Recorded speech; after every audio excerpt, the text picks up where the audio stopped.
Kinuwento ko nga sa inyo yung kawawang pusa, si Pussycat. Ano po? Where have you been? I have been to London to visit the Queen. Meron na siyang chance for the royal family to be with them. Pero naging busy siya in frighten a little mouse under my chair. Ano po?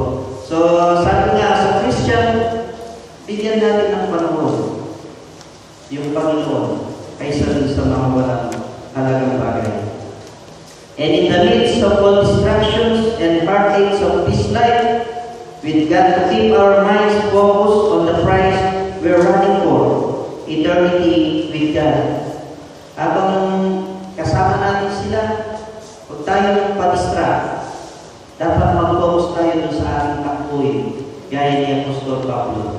Nakapokus lang dun sa takbuhin niya, yung eternity with God. For we are not from this world. Don't be fooled by the comforts of this world. They are so temporary and so cheap compared to the riches of God, who will be given to all who live spiritual, fruitful living.